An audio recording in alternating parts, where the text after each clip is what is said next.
Hello, hello. Welcome back to Retrieving Sanity with your host, Liam Crow. Today, my friends, I want to talk about something and put a serious note on it. I want to do this because it really could be life or death for some. Now, I want to talk about addiction after treatment, addiction after rehab. Now, whenever we think of addiction, we think of it as a disease or a choice. And in my opinion, it is a disease of choice. However, it's still a disease. Now, with a disease, there's usually a cure for it, but addiction is by far and large a phenomenon. We do understand that there is a physical aspect and a mental aspect to addiction. The physical aspect is the allergy. Whenever an addict or an afflicted one ingests their substance of choice, it creates the mental phenomenon of craving more and more and more. There's no satisfying it. And that's why some people will go through so much so quick and will fight tooth and nail just to get it because they need it. And you can try to tell them they don't need it, but to them, they do. Their truth has been altered. Now, whenever we think of diseases and their cures, it's after seeking treatment. It's after getting help about this disease, or that disease in particular, rather. So, whenever we think of addiction and treatment, we can't think of it as you go and get help and you're done. That's not how this works. Addiction is lifelong. It is something that will be with an addict or alcoholic for the rest of their life. Now, if there was a cure, a full, solid cure, no more addiction, no nothing, we would take it in a heartbeat. Trust me. But there's not. In fact, what we have for addiction is symptom management. And unfortunately, this symptom management must be done on a daily basis. It must be done thoroughly and completely. Slipping on your program of recovery could be the very end of you or the addict themselves. I want to say this because just 2 weeks ago, someone had graduated from the program of the Men of Nehemiah, the one program that I went to. It is a 9-month long course. It is so long that anything you would have had in your system is gone for a long time, and it's enough of a reset on the mind that it should help take away some craving. However, sadly, just the other day, one of the graduates from 2 weeks ago, he was found dead on the side of a street with a crack pipe in his hand. Now, it probably wasn't crack, and I say this because it wouldn't have killed him. So, addiction after treatment is something that must be taken seriously. Just because you go through a 9-month program, 2 years, it doesn't matter how long the treatment program is. It doesn't matter how good your therapy was. It doesn't matter really anything. Your drug of choice, how you got it, when you became addicted, none of that applies. You have this disease forever. And that's a scary thought. But it's something important to know because otherwise you just might go for the one. And you can't go for the one. The thing about with a long treatment, such as Nehemiah, is that your body will reset. The addiction, the disease, the allergy is still there. The problem is your body resets to where your tolerance is shot. There is no tolerance because you haven't had it in your body for so long. This lack of tolerance will quickly lead to an overdose, as what happened with a brother from Nehemiah. That's what happened. He decided to go for the one last hurrah, the one more I wonder, and he didn't make it. And sadly, that's the case for so many people every day.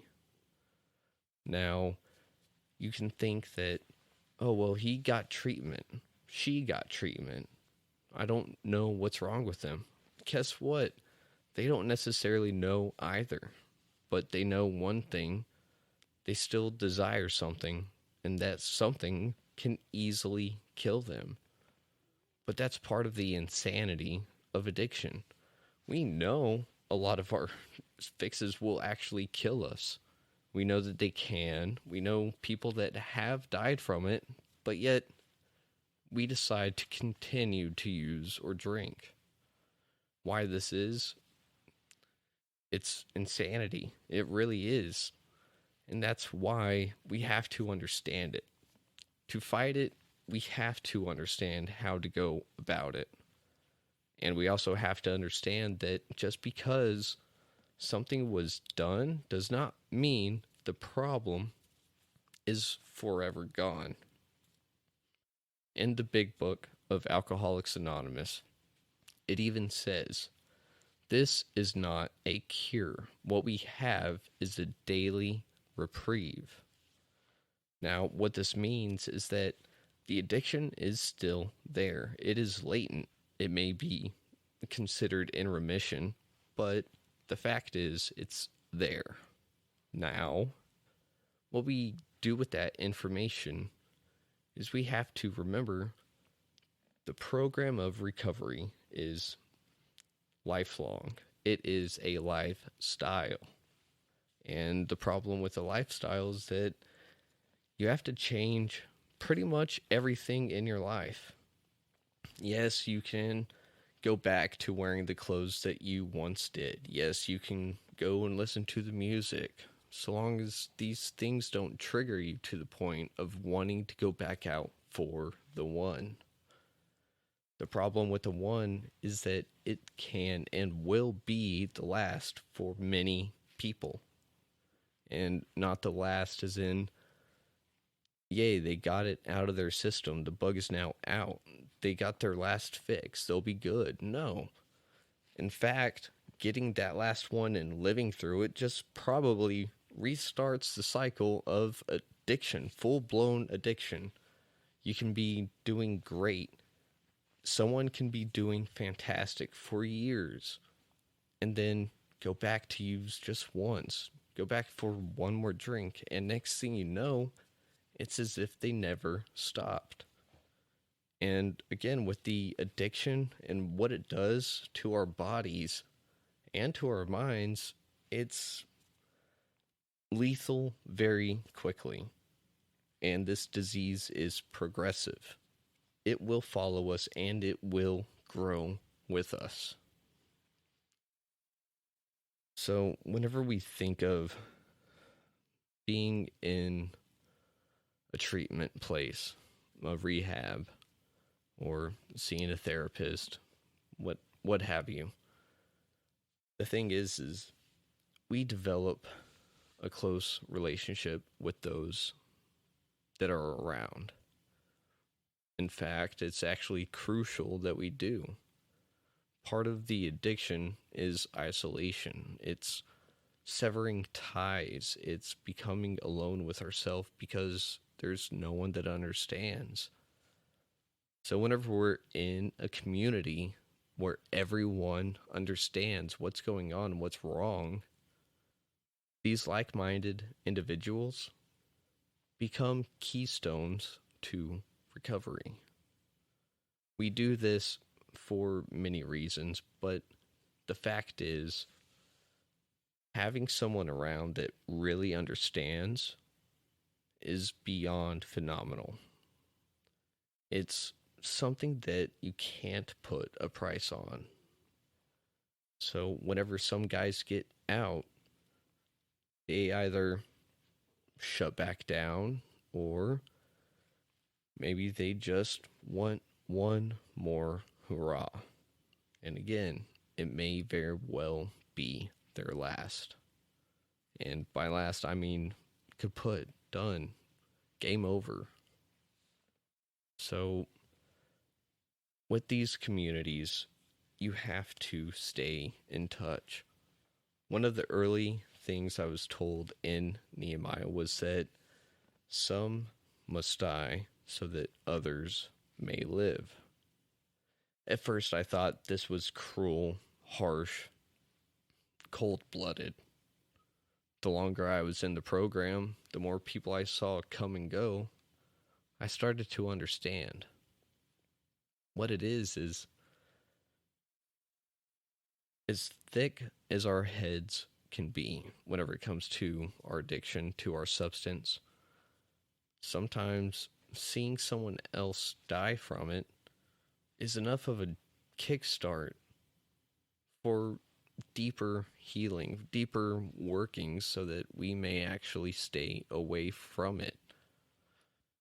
And yes, again, just because you know someone that's died from it, the same batch even, and you still go and use, that's insanity.